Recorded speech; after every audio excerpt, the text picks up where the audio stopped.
Nah, pagi ini Minggu 1 September 2024. Ini agak-agak mendung begitu ya. Mendung lah. Tahu centang nggak nih nanti. Kami mau ibadah ulang tahun gereja kami, GKSP Tanjung Karang ke 63. Nanti kita ibadah dan kita ada perayaannya. Oke. Udah lumayan ramai sih ini mobil. Udah 15-an ya. Oke, kita tunggu. Kami mau pemanasan dulu karena ada 7 grup badan suara mau ngisi persembahan pujian ini. Motor-motor disuruh ke sana ya. Oke. Oke, 6:30 udah mulai terlihat keramaian. Kita lihat ke dalam dulu ya. Tuh ada angka 63-nya besar banget lah. 63. Ada foto-foto jadul juga. Oke, baru 20% ini. Akan ucapan syukur kebaikan Tuhan terhadap GKSP Tanjung Karang. Dan pada kesempatan ibadah ini juga Tuhan telah menolong kami untuk pelayan kami Bapak Samuel Stompul yang akan melayani bawa firman-Mu, kiranya Engkau kuasai dengan kuasa Roh Kudus agar apa yang disampaikannya seturut dengan kehendak-Mu Tuhan. Jam 7:05 kita akan segera mulai. Sudah mulai penuh.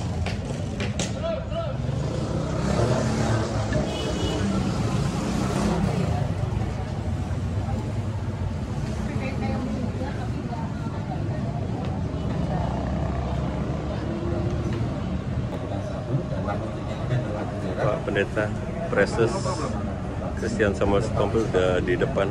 Itu lagi wata jemaat. Oke.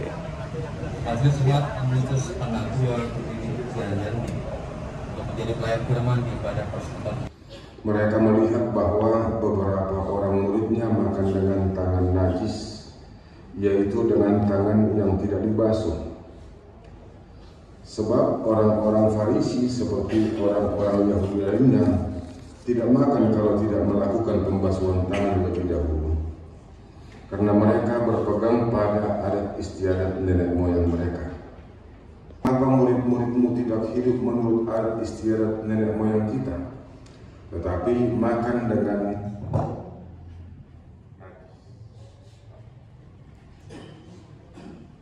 berkat bagi sesama dan bagi semua ciptaan.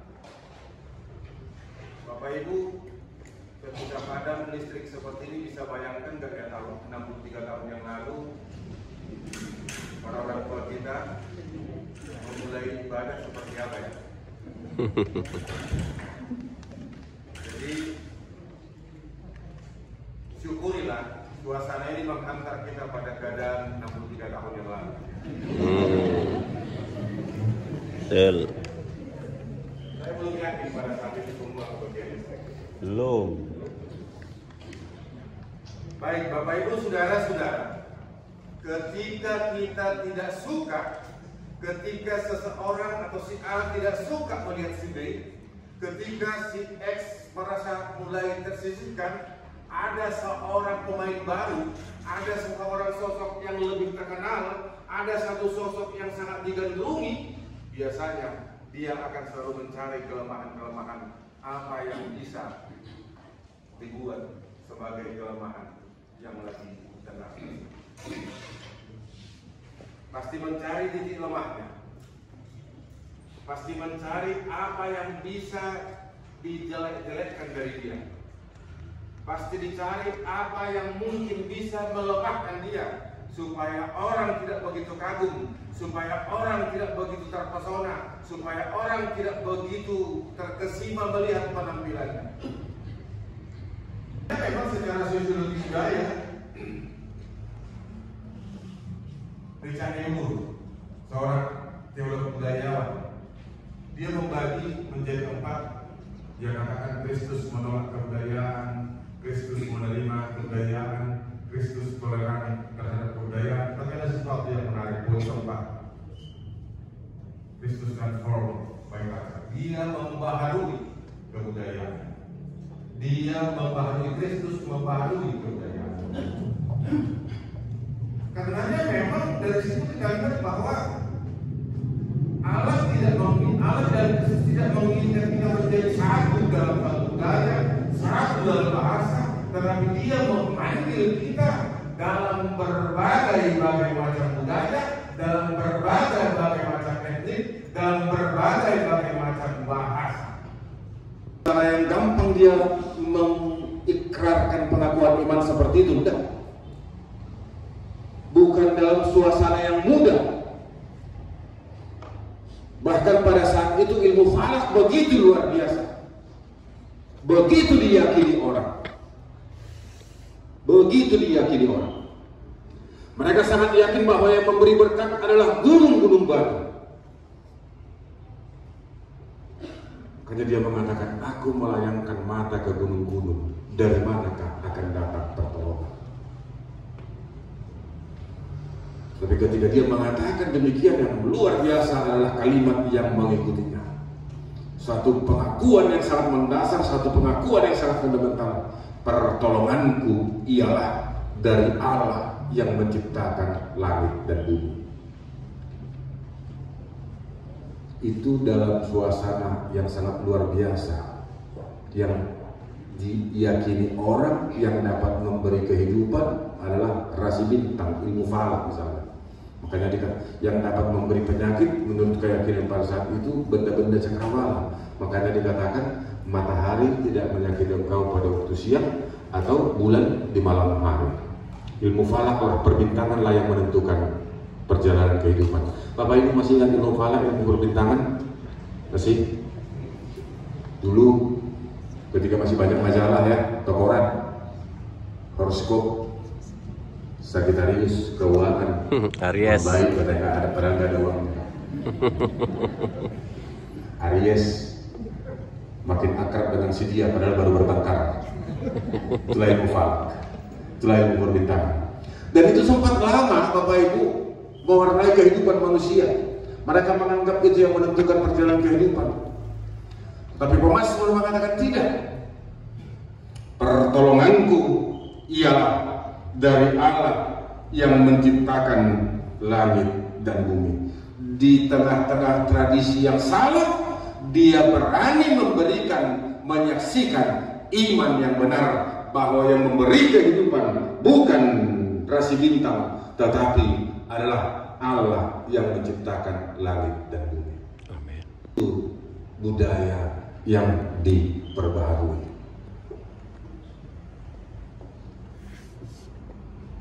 Karena kita yakin bahwa memang Tuhan menginginkan kita berbeda-beda. Justru di tengah-tengah perbedaan itulah kita temukan keunikan, kita temukan keluarbiasaan. Di tengah-tengah perbedaan itulah kita temukan kekayaan. Di tengah-tengah perbedaan itulah kita temukan sesuatu yang sangat luar biasa.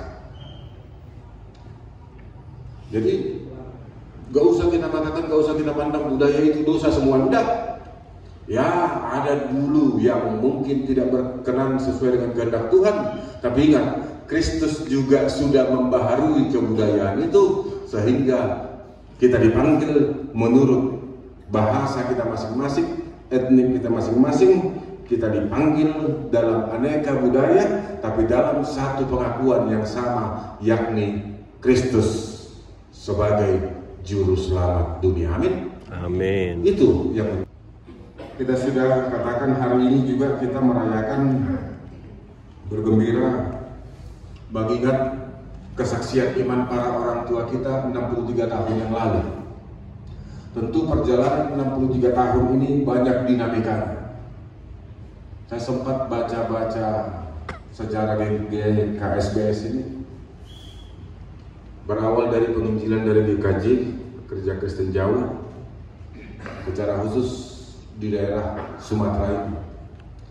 Tantangannya tentu banyak, pergumulannya tentu banyak, tentu jarak warganya pada saat itu tentu tidak seperti sekarang, karena kita tahu ya tentu kendaraan masih sangat terbatas.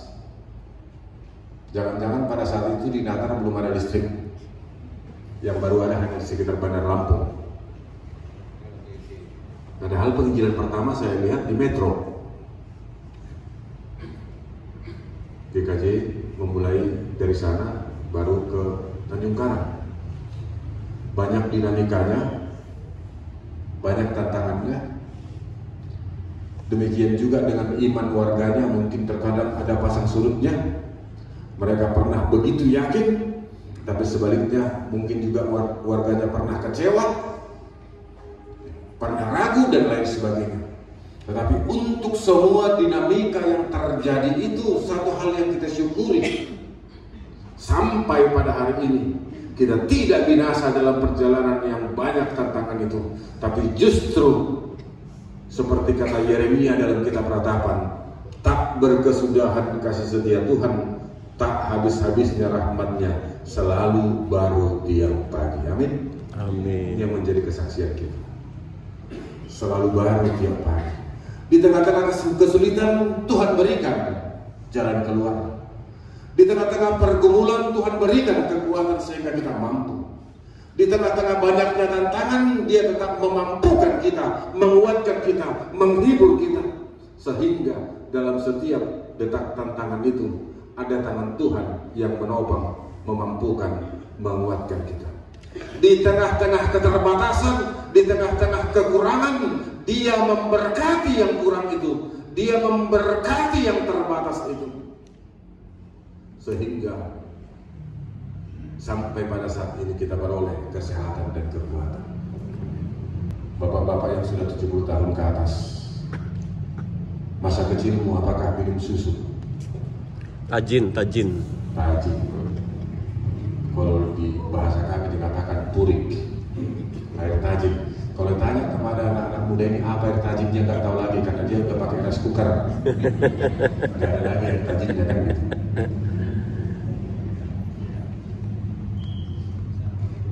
Apakah Bapak Ibu yang 70 tahun ke atas tiap hari waktu itu makan daging ayam, KFC dan lain sebagainya, boro-boro? Ya, sangat terbatas. Paling kalau lebaran atau tahun baru makan daging. Sangat terbatas. Tapi coba, yang terbatas itu, yang sedikit itu Tuhan berkati, dan yang terbatas itu ketika diberkati, dia benar-benar menjadi berkat dan dia menjadi kekuatan dan kesehatan pada kita sampai pada hari ini.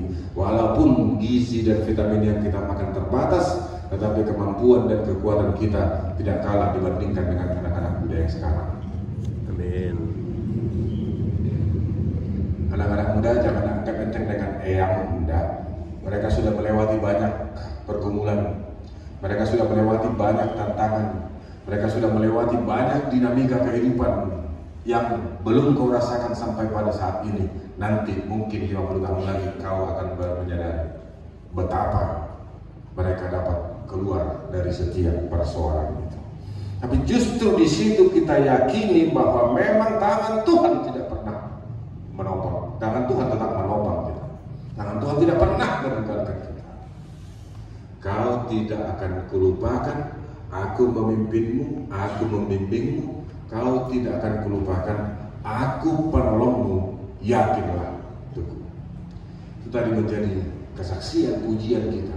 Sehingga itu bukan hanya sebuah kidung, sehingga itu bukan hanya sebuah kata-kata yang indah, tapi itu benar-benar confession of faith, pengakuan iman atas penyertaan Allah di tengah-tengah kehidupan kita. The next point yang ketiga, Tuhan sudah memberkati kita, kemudian dipanggil untuk menjadi berkat, sama seperti tema ulang tahun kita pada saat ini, menjadi berkat bagi sesama. Menjadi berkat bagi sesama tidak harus yang besar-besar. Menjadi berkat bagi sesama, bagaimana engkau dibutuhkan, bagaimana kita dibutuhkan, bagaimana kita dinanti-nanti orang lain sebagai seorang yang menggembirakan. Bapak Ibu bisa bayangkan, kalau kita ada di satu kelompok, satu perkumpulan, setiap kita datang, orang lain mengatakan udahlah bubarlah dia udah datang, nanti jadi berantem kita gara-gara dia. Saya bayangkan bagaimana kehidupan kita kalau kita berada menjadi seperti itu. Dan coba bayangkan kalau kita dalam setiap kelompok, setiap kita belum datang, kita dicari, kita dinantikan. Orang berkata dalam kelompok itu, kalau dia belum datang, belum enak persekutuan ini, belum ada tawa, belum ada canda, belum ada kegembiraan. Maunya datanglah dia. Lantas kehidupan seperti apa yang menjadi berkah? Dinanti-nantikan bukan karena materi kita, tapi karena sosok kita adalah sosok yang penuh, yang pembawa kedamaian dan keceriaan. Bukan harus yang besar. Kenapa? Karena Yesus sendiri dalam Matius 5 mengatakan kepada kita, saya selalu memakai ini, kamu adalah garam dunia. Yesus tidak memakai sesuatu yang luar biasa, tapi dia memakai yang sederhana. Semua kita mengenal garam. Semua.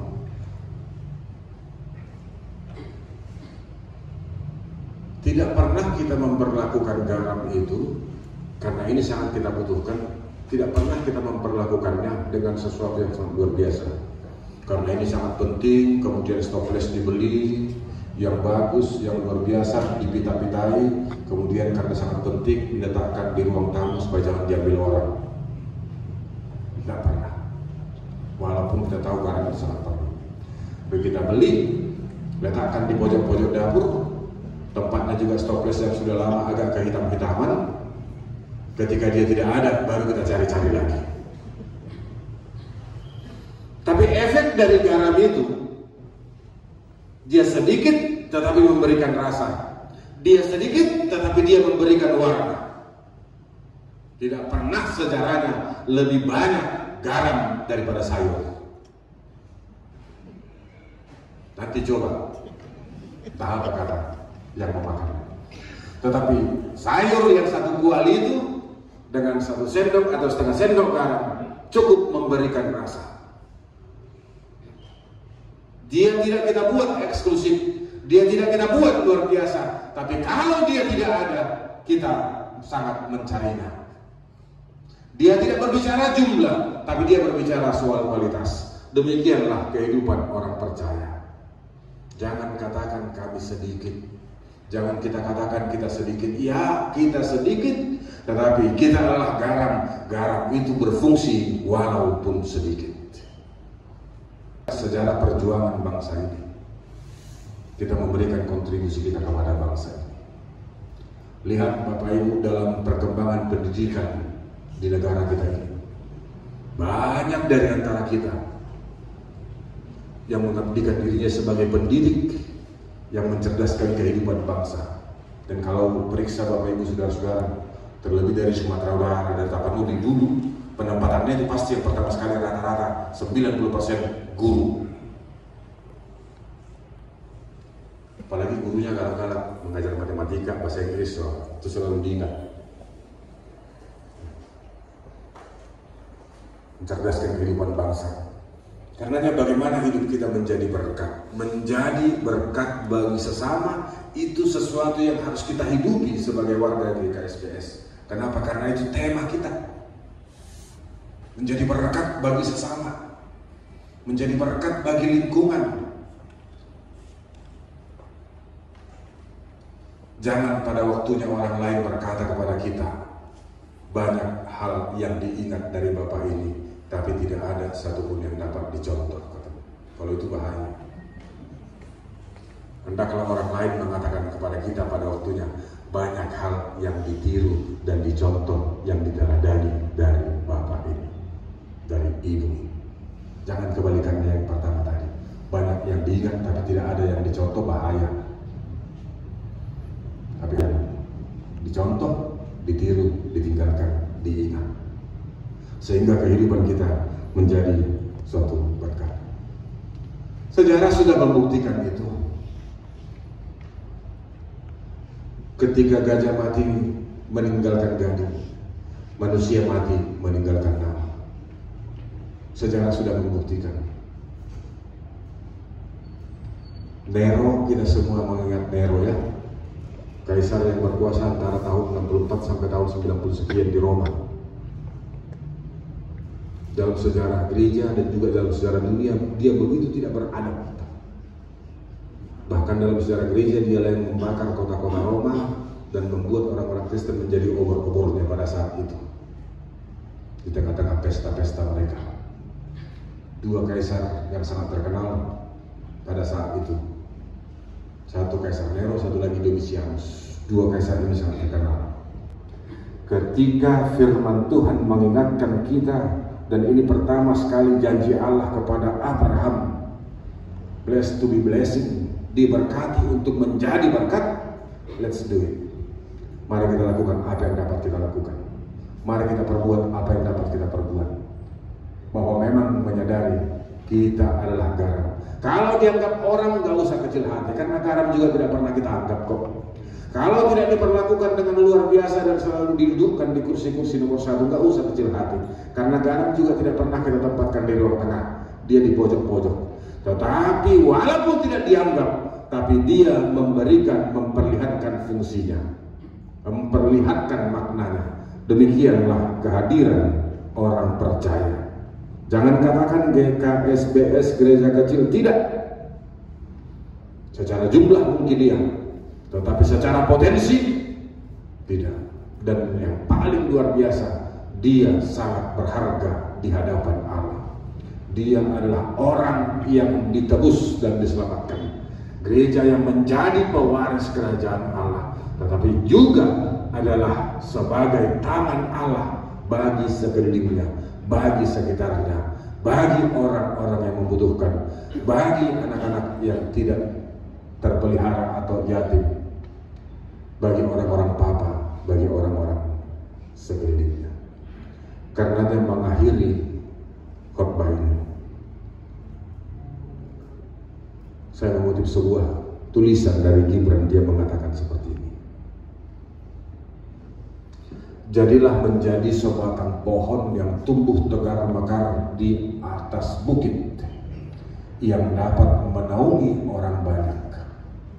Tetapi jika engkau tidak dapat menjadi sebatang pohon yang tumbuh tegar mekar di atas bukit menaungi orang banyak, jadilah sebatang pohon yang tumbuh di tepi jalan, yang menaungi pejalan kaki. Tapi jika engkau tidak dapat menjadi sebatang pohon yang tumbuh di tepi jalan, jadilah bunga bakung yang berbunga diam-diam pada musim penghujan dan musim kering. Jika engkau tidak dapat menjadi bunga bakung, jadilah semak belukar yang tumbuh di tanggul sungai, menahan lajunya air.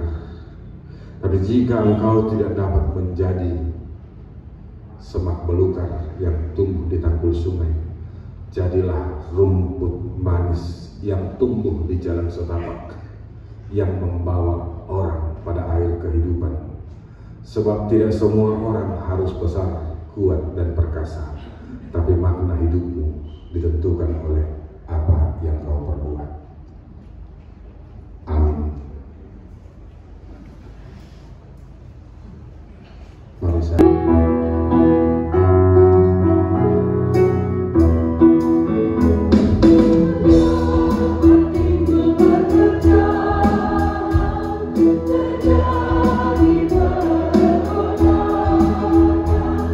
Tak ada baruku.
hatiku mari terima dia. Buanglah congkakmu dan tetaplah percaya. Dekatlah Yesus Tuhanmu akan hidupku berseri. Segala puji bagi Tuhan diberi. Mari sebarkan, mari wartakan keselamatan oleh Tuhan tiada terberi. Dan teruskan serta berdekatan, rahmat ilahi dalam Yesus diberi. Arahkanlah hatimu kepada Tuhan, Kami mengarahkan hati kepada Tuhan. hidupilah iman dengan mendengar dan mengikuti Yesus. Tanpa keraguan, kami percaya dengan seluruh hati pada kasih dan kuasa Tuhan Yesus, Terpujilah Allah Bapa dan Anak dan Roh Kudus. yang tidak pernah meninggalkan umat kepunyaannya. Kini terimalah berkat Tuhan. Tuhan memberkati engkau dan melindungi engkau. Tuhan menyinari engkau dengan wajahnya dan memberi engkau kasih karunia. Tuhan menghadapkan wajahnya kepadamu dan memberi engkau damai sejahteranya. Dalam nama Bapa, Anak, dan Roh Kudus. Amin.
Jemaat silakan duduk kembali.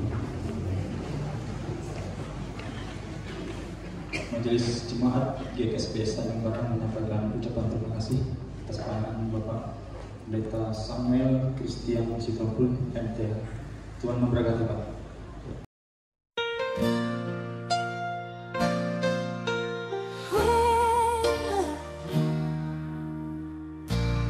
In the silence of the night,